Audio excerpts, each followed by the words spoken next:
So we started to do this problem but kind of got cut short a little bit in class today. So let me take my time and work through this problem for you. We're going to want to eventually calculate the relative abundance of boron 10, and we don't have the information yet. We will here in just a minute. Relative abundance is generally presented to us as a percent, okay? Percent of each isotope. We'll work with fractions for the problem, but it's actually percents when we're all said and done. The average atomic mass of boron can be determined from the periodic table, and that is this number, 10.811 AMU. Now there are two isotopes of boron. There's boron 10 and there's boron 11. Boron 10, the 10 tells me the number of protons plus the number of neutrons.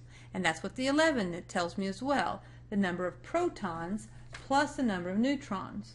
Now boron has 5 protons. Okay, so boron 10 is going to have 5 neutrons.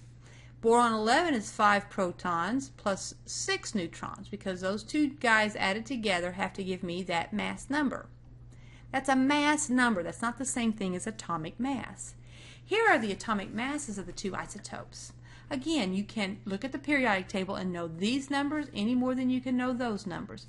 You can only get the average off the periodic table.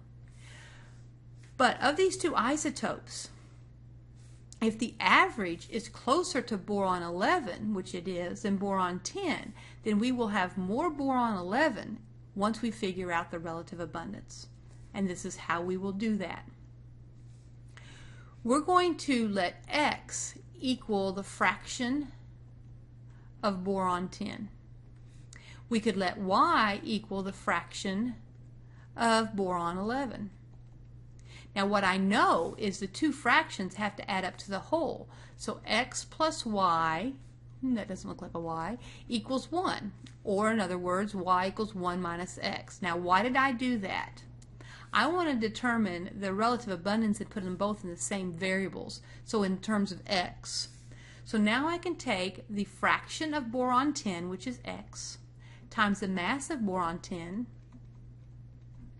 plus the mass of the fraction of boron 11, which is 1 minus X, and you can always do that, times its value, 11.0093, and that has to add up to 10.811.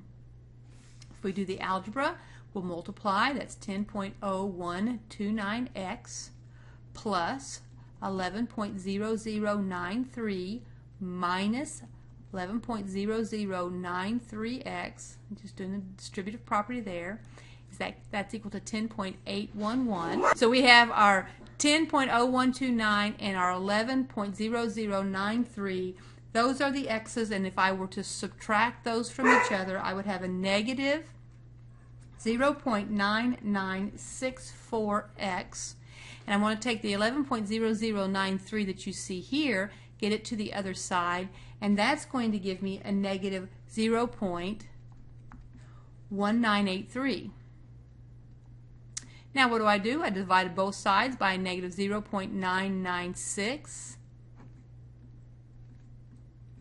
That's a 6,4, and that will give me X equal to 0.1990.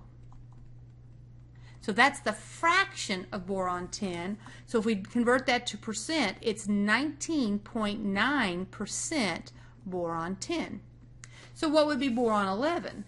Well, boron 11 would be 100%, that's the total, minus that 19.90%, or, in other words, it is 80.10% boron 11.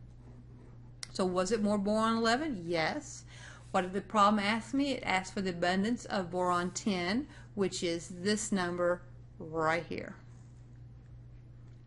So when you know the masses of each, you can get the relative abundance following this example. So I will expect you to be able to do both. If I give you the percents, you should be able to get the average, and if you know the average, you can get the percents.